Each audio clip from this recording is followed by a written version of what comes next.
ശരി രേണുക, തൊഴിൽ പീഡനമേറ്റ ഇരകളുടെ ദൃശ്യങ്ങളാണ് നമ്മൾ കണ്ടത്. ഒരു തൊഴിലിടത്തിൽ ഇത്രത്തോളം പീഡനമേറ്റ് നിൽക്കുക എന്നുണ്ടെങ്കിൽ ആ യുവാക്കളുടെ മാനസികാവസ്ഥയും ആ യുവാക്കളുടെ സാമ്പത്തികാവസ്ഥയും എത്രത്തോളം ദയനീയമാണെന്നുള്ളതാണ് നമുക്ക് ആ ദൃശ്യങ്ങൾ കാണുമ്പോൾ തന്നെ മനസ്സിലാകുന്നത്. നിലവിലെ സാഹചര്യത്തിൽ ഹിന്ദുസ്ഥാൻ പവർ ലിങ്ക്സിൽ നിന്നും വാണിജ്യാടിസ്ഥാനത്തിൽ സാധനങ്ങൾ വാങ്ങുന്ന ഒരു ഉപഭോക്തൃ കമ്പനിയായ കെൽട്രോ എന്ന കമ്പനിയിലെ യുവാക്കൾക്കെതിരെയാണ് ഇപ്പോൾ ഈ ഒരു പീഡനം നേരിട്ടിരിക്കുന്നത്. ആ ഒരു കമ്പനിയുടെ ഉടമയായ ഉബൈലിനെ ഇപ്പോൾ നിലവിൽ കസ്റ്റഡിയിൽ എടുത്തിട്ടുണ്ട്. അതേസമയം ഈ കെൽട്രോ എന്ന കമ്പനിയുമായി ഹിന്ദുസ്ഥാൻ പവർ ലിങ്ക്സിന് ബന്ധമില്ലെന്ന് ഹിന്ദുസ്ഥാൻ പവർ ലിങ്ക്സ് അധികൃതരും പറയുന്നുണ്ട്. തൊഴിൽ വകുപ്പും ഇതിനെ സംബന്ധിച്ച നടപടികളിലേക്കൊക്കെ കടന്നിരിക്കുന്നു എന്നുള്ളതാണ് നമുക്ക് ഈ ഒരു നിലവിലെ സാഹചര്യത്തിൽ മനസ്സിലാക്കാൻ സാധിക്കുന്നത്. ഈ വാർത്തയുടെ അന്വേഷണം പുരോഗമിക്കുന്നതിനനുസരിച്ച് മുറയ്ക്ക് നമ്മൾ ഈ വാർത്തയിലേക്ക് എത്തും. രേണുക രാജേന്ദ്രൻ ഉണ്ടാവും നമ്മളോടൊപ്പം. നമ്മൾ മറ്റു വാർത്തകൾ കൂടി നോക്കുമ്പോൾ ഗോകുലം ഗ്രൂപ്പിൽ ഇ ഡി നടത്തിയ അന്വേഷണത്തിൽ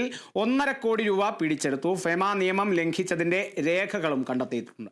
592 കോടി രൂപ വിദേശത്ത് നിന്ന് അനധികൃതമായി എത്തിയെന്നും കണ്ടെത്തലുണ്ട്. വിവരങ്ങളുമായി സാനു കെ സജീവാണ് ചേരുന്നത്. സാനു, ഇപ്പോൾ ഈ ഒരു നിലവിലെ സാഹചര്യത്തിൽ എന്തൊക്കെയാണ് പുതിയ നിഗമനങ്ങൾ? പല നിഗമനങ്ങളും അന്തരീക്ഷത്തിലുണ്ട്. ഇ ഡിയുടെ നിലവിലെ കണ്ടെത്തൽ എന്തൊക്കെയാണ്?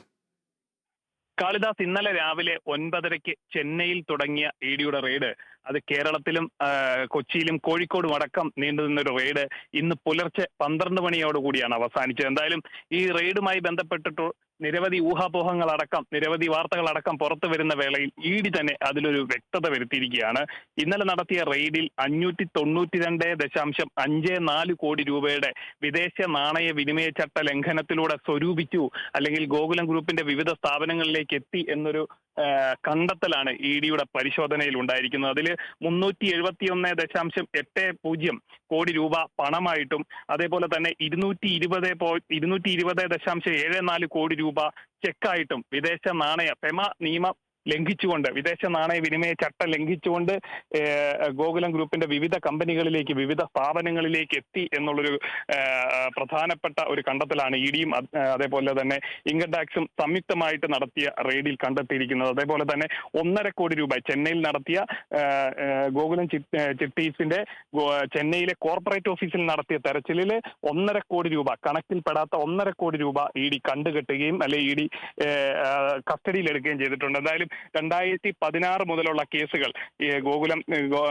ഗ്രൂപ്പുമായി ബന്ധപ്പെട്ട് 2016 മുതൽ ഇങ്ങോട്ടുള്ള കേസുകളിലെല്ലാം പുനരന്വേഷണത്തിനും ഇ ഡി തയ്യാറെടുക്കുകയാണ്. അതിനൊരു പച്ചക്കൊടി കേന്ദ്ര സർക്കാരിന്റെ ഭാഗത്ത് നിന്ന് കിട്ടി എന്നുള്ളൊരു വിവരമാണ് നമുക്ക് ലഭിക്കുന്നത്. അതായത് 2017-ലും 2018-ലും ഗോകുലം ഗലോറിയ മാൾ, കോഴിക്കോടുള്ള മാളിന്റെ ഉദ്ഘാടന ശേഷം മുതൽ ഗോകുലം ഗോപാലിനെ അടക്കം വിവിധ ഘട്ടങ്ങളിൽ ഇ ഡിയും അതേപോലെ ഇൻകം ടാക്സും പല കേസുകളിലായിട്ട് ചോദ്യം ചെയ്തിരുന്നു.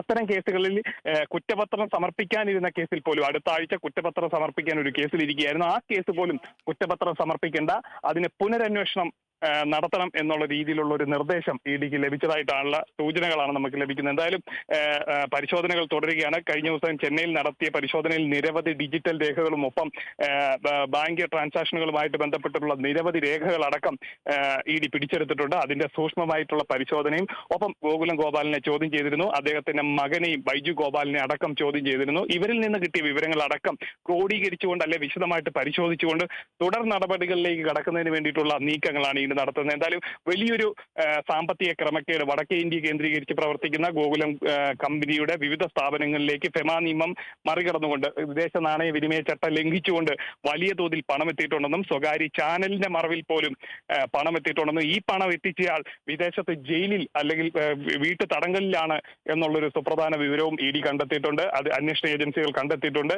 അവരിൽ നിന്ന് തന്നെയാണ് നമുക്ക് ഇതിന്റെ സൂചനകൾ ലഭിച്ചിട്ടുള്ളത്. എന്തായാലും ഇതൊക്കെയായി ബന്ധപ്പെട്ടുകൊണ്ടുള്ള വിപുലമായിട്ടുള്ള ഒരു അന്വേഷണമാണ് നടക്കുന്നത്. എന്തായാലും താൽക്കാലികമായിട്ട് ഇന്നലെ ആരംഭിച്ച റെയ്ഡ് ഇന്ന് പുലർച്ചയോടുകൂടി അവസാനിച്ചെങ്കിലും തുടർ നടപടികൾ വരും ദിവസങ്ങളിൽ ഉണ്ടാകും എന്നുള്ളതിന്റെ വ്യക്തമായിട്ടുള്ള സൂചനകൾ നൽകുന്നുണ്ട്.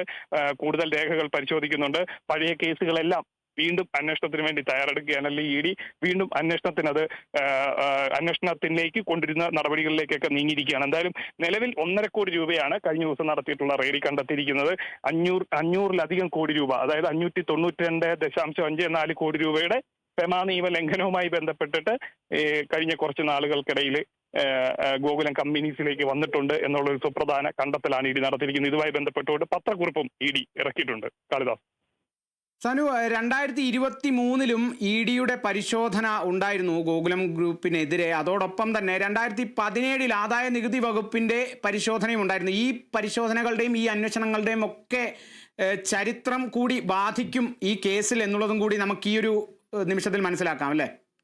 തീർച്ചയായിട്ടും കാളിദാസ്, 2017-ലെ ഇൻകം ടാക്സിന്റെ പരിശോധനയിൽ 1000 കോടി രൂപയുടെ ഒരു ക്രമക്കേടായിരുന്നു അന്ന് കണ്ടെത്തിയത്. തുടർന്ന് നിയമ നടപടികളിലേക്ക് പോകുന്ന സാഹചര്യത്തിലെ കമ്പനിക്ക് വലിയ തിരിച്ചടികൾ ഉണ്ടാവാതിരിക്കുന്നതിന് വേണ്ടി അത് പെനാൽറ്റി, അതായത് പിഴയടച്ച് മുന്നോട്ട് പോകുന്ന ഒരു നടപടിയായിരുന്നു ഉണ്ടായിരുന്നത്. പിന്നെ വിവിധ ഘട്ടങ്ങളിൽ ഇൻകം ടാക്സിന്റെയും അതേപോലെ തന്നെ ED-യുടെയും ഭാഗത്തു നിന്ന് വിവിധ കേസുകളിലും അതേപോലെ തന്നെ ചീറ്റിംഗ് കേസുകളടക്കം ഈ ഗോകുലമായി ബന്ധപ്പെട്ടിട്ടുള്ള അല്ലെങ്കിൽ ഗോകുലം കമ്പനീസുമായി ബന്ധപ്പെട്ട നിരവധി കേസുകളടക്കം സംസ്ഥാന പോലീസിലും ഒപ്പം കേന്ദ്ര ഏജൻസികളിലും അടക്കം വന്നിട്ടുണ്ട്. ഇത്തരം പല കേസുകളിലടക്കം ഈ ഗോകുലം ഗോപാലിനെ പല ഘട്ടങ്ങളിലായിട്ട് ചോദ്യം ചെയ്തിട്ടുണ്ട്. 2023-ലും 2024-ലും അദ്ദേഹത്തെ വിവിധ കേസുകളിലായിട്ട് ചോദ്യം ചെയ്തതായിട്ടുള്ള ഒരു വിവരമുണ്ട്. അന്നപ്പം ഇത് നിരന്തരമായിട്ട് നടക്കുന്ന ഒരു പ്രക്രിയയായിരുന്നു. എന്നാൽ വളരെ പെട്ടെന്ന് ഈ ഒരു വിദേശ നാണയ വിനിമയ ചട്ട ലംഘനം വരുന്നു, അതേപോലെ സ്വകാര്യ ചാനലിന്റെ മറവിൽ കൂടെ പണം എത്തുന്നു.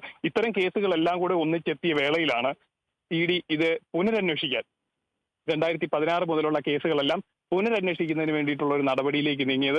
അത്തരത്തിൽ കുറ്റപത്രം സമർപ്പിക്കാനിരുന്ന കേസ് പോലും പുനരന്വേഷിക്കുന്നു എന്ന് പറയുന്നത് ഒരു കമ്പനിയെ സംബന്ധിച്ചിടത്തോളം വലിയ തിരിച്ചടി തന്നെയായിരിക്കും എന്നുള്ള കാര്യത്തിൽ സംശയമില്ല. എന്തായാലും അതിന്റെ നടപടികൾ പുരോഗമിക്കുകയാണ്. കഴിഞ്ഞ ദിവസം നടത്തിയ റെയ്ഡിലും ഇതേപോലെ 592 കോടിയിലധികം രൂപയുടെ ഒരു ക്രമക്കേട് അല്ലെങ്കിൽ ഫെമ നിയമം ലംഘിച്ച് വന്നു എന്നൊക്കെ പറഞ്ഞുള്ള കണക്കുകളാണ് ED വ്യക്തമാക്കിയിട്ടുള്ളത്. കാളിദാസ്.